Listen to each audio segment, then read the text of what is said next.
Hi everybody, my name is Chris Gates and I'm with MAP Accountability Services, and I'm here today to tell you about the MAP program. So what generally happens when someone goes to inpatient treatment for drug and alcohol problems? They get detoxed, they get cleaned up a little bit, and they get to spend some time learning about the nature of the disease and getting their first exposure to what it is they're going to have to do when they get out if they intend to stay sober. But once you leave treatment, you're on your own. A huge number of people relapse in that first 30 or 60 days out of treatment. But you don't have to be on your own anymore, because now you can have the MAP program. What the MAP program does is we start talking to your loved one before they even leave treatment, if at all possible. And then twice a week for the first 6 months, and once a week after that. All of our specialists are 3+ years into their own sobriety. They're solid in a program of recovery. They know what works, and they're here to offer guidance and support through all those challenges that early sobriety presents. Our primary objective here is the early detection of relapse behaviors so that we can course correct before a use event occurs. Because relapse starts long before the drugs and the alcohol come into the picture. It's one bad decision based on another bad decision based on another bad decision. And then suddenly they're using. And if we can help them recognize where they're going on the second bad decision or the third one, we can stop it before active use begins again. We're having really good success with this. We get in there and we get to know them and help them to avoid those pitfalls that always pop up in the first few months. Now, I hope that your loved ones never use again. I really do. But if they do, we want to be there for them. There's a pretty good chance, if they have a slip, that they don't have a sponsor yet, that they haven't built a community in the fellowship yet. They definitely don't want to talk to you guys about it. But they have me, their MAP specialist. We've been talking. We have a relationship. I'm not upset. I'm not angry. I'm not disappointed. I just want to help. I understand. Every MAP specialist has been there. We know the guilt and shame associated with it. We want to help shorten the duration of any use event and steer them back into a program of recovery just as quickly as we can. We're having a lot of success with this too. There are a number of people who have come through our program who, without their MAP specialist in their corner, would have been gone into a long-term relapse or back in an expensive inpatient treatment facility. But we were able to stop that. You know, out there on your own, anything can happen. But if you've got a relationship with somebody through all this, it can make a huge difference.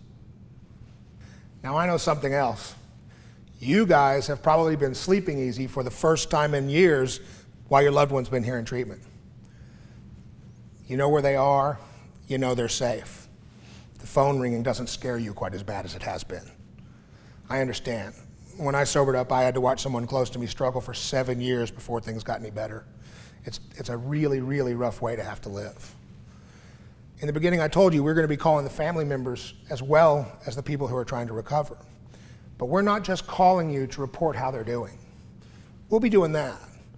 But in addition to that, we're calling to help you guys to start recognizing your enabling and your codependency issues. The simple truth is your loved one has been in this immersion environment studying the nature of the problem and the nature of the solution for a while. But you haven't had that luxury. Every family develops these codependency issues and these enabling issues. If you have an active addict and alcoholic in your life, you got it. That's just the way it is. We really encourage family members to attend al-anon. It's of vital importance. All of our specialists understand this, and we can help you begin to recognize what's going on and what you need to do about it. Many of the people that you're here to support are very young, 20, 21, 22, and as parents, you would still be in the thick of their lives. But it's very difficult to know what's appropriate and what's not. But we can help you with that, and we can steer you towards a program for yourself that works. The simple truth is, nothing you do can keep them sober. But if you don't get this enabling and codependency stuff in check, you can definitely make them sick enough to start using again. I've seen it happen. It's tragic. It's a family disease, and there has to be a family solution. And MAP wants to be there to help you with your end of this equation as well. Now, the MAP program is an entirely new deal. In addition to talking on the phone and offering guidance and suggestions to help your loved ones stay sober, we're also asking a specific set of questions every time we call.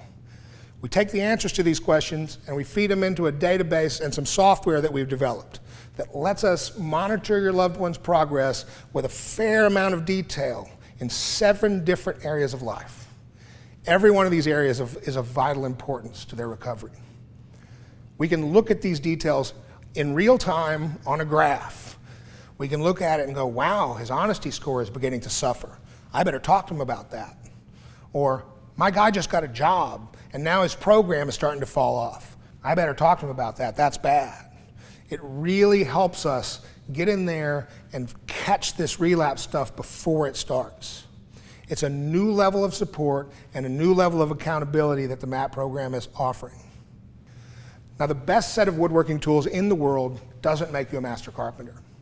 It's years of apprenticeship and mentorship and hands-on experience putting the tools on the wood that makes you a master carpenter. The program is very much the same thing. You can't figure it out on your own. Understanding it in theory is nice, but getting out there into the real world and applying these tools that they've been taught in treatment is a whole different ballgame. We want to be there as they learn to do this. There are so many transitions in early sobriety, and each one of them presents a new challenge.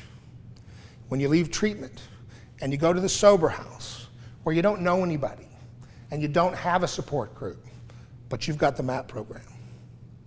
When you leave sober living and you go home where you don't know anybody and you don't have a support group, you've still got the MAP program.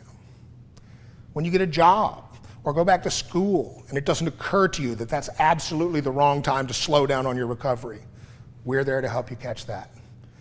We're there to help you ask the right questions and address the issues that everybody faces in the first year or so of sobriety. Now, our numbers are starting to show that people who actively engage in the MAP program for the first 90 days that they're out of treatment are 3 to 4 times as likely to still be sober at 6 months. And the people who are still actively engaged with MAP at 6 months of sobriety are 3 to 4 times as likely to still be sober at 9 months. We're really beginning to see some results here. It is making a difference in the lives of the addicts and alcoholics we work with and their families. Now, in addition to the phone calls and the support and guidance, the MAP program also includes several UAs over the course of the program. These aren't designed to catch people using. We're not the courts, we're not probation officers. If they're using, they just don't show up. The real purpose of these UAs is to help reestablish some trust. I mean, you've thought they were doing well in the past, they've told you they were doing well in the past, none of that was true. It's very hard to trust them now. But if ever so often they can show up with a clean UA, then you can begin to believe that what they're doing is really what they say they're doing. It helps to reestablish that family connection. You don't want to be in the monitoring business. You don't want to be policing them. You really don't want to get back into that hyper-vigilant, trying to control everything so they don't relapse again mode. Let us occupy that middle slot.